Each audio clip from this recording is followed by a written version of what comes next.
नमस्कार बंधुरा आज आमी आपनादेर नाममात्र तेले टेस्टी बीट भाजार एक रेसिपि करे देखाबो।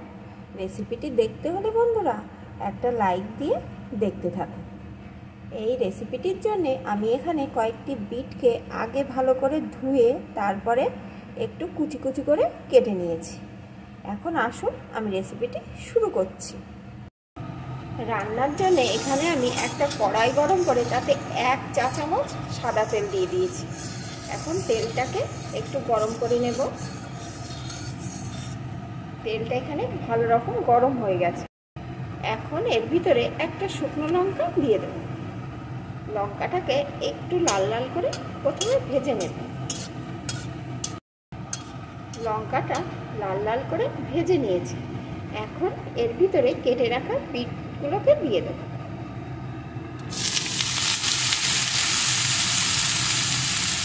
এখন बीटটাকে আমি 2-3 মিনিট একটু ভেজে নেব। দেখুন বন্ধুরা बीटेর পরিমাণ অনুযায়ী আমার কিন্তু তেল একদম সামান্যই দেয়া আছে।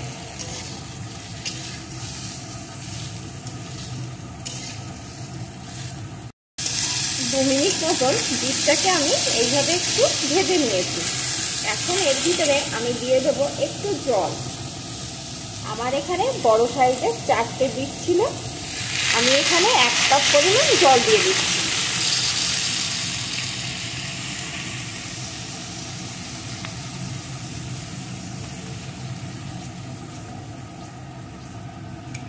এখন জলটা দিয়ে একটু মিশিয়ে নেব। এখন দিয়ে দেব একটু হলুদ গুঁড়ো,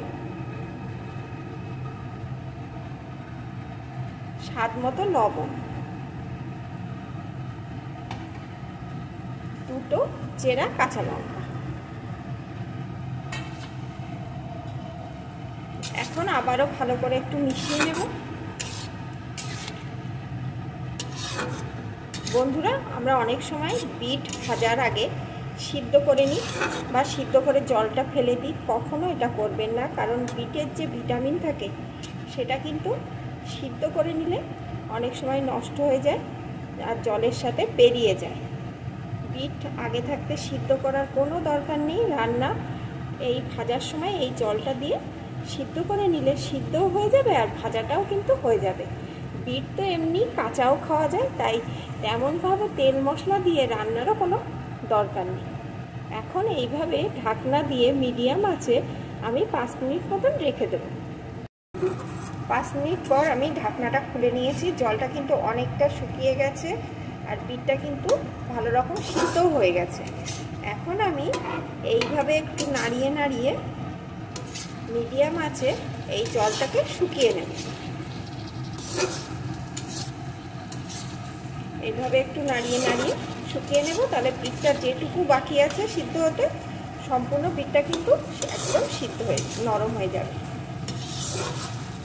দেখুন বন্ধুরা কালারটাও কত সুন্দর এসছে। যেহেতু আমি সিদ্ধ করে ফেলে দেইনি, बीटेর জলটা এর সাথেই আছে, তাই बीटेর যে আসল কালার সেটা কিন্তু আছে। নাড়িয়ে নাড়িয়ে আমি রান্না করে নিয়েছি। এখন কিন্তু সম্পূর্ণ জলটা প্রায় শুকিয়েই গেছে। এখন আমি এর ভিতরে দিয়ে দেবো 1 চামচ চিনি। बीट কিন্তু এমনিতেই মিষ্টি, তাই আপনারা যদি মিষ্টি পছন্দ না করেন তাহলে এখানে মিষ্টি দেওয়ার কোনো দরকার নেই। আমরা একটু ঝাল ঝাল মিষ্টি মিষ্টি খেতে পছন্দ করি, তাই ঝালটাও আমি একটু বেশি দিয়েছি আর মিষ্টিও একটু দিয়ে দিলাম। এখন আরও 2 মিনিট একটু এইভাবে নাড়িয়ে নেব। আরও 2 মিনিট আমি নাড়িয়ে নিয়েছি। এখন কিন্তু बीट ভাজা আমার রেডি। বন্ধুরা একদম নামমাত্র তেলে স্বাস্থ্যকর बीटेর রেসিপি আমার কিন্তু রেডি হয়ে গেছে। এখন আমি নামিয়ে নেব। আর এই बीट ভাজা একটু রস রস রাখবো, কারণ আমাদের এই রস রস খেতেই ভালো লাগে। আপনারা যদি এতটা রস পছন্দ না করেন তাহলে আর একটু নাড়িয়ে শুকিয়ে নেবেন।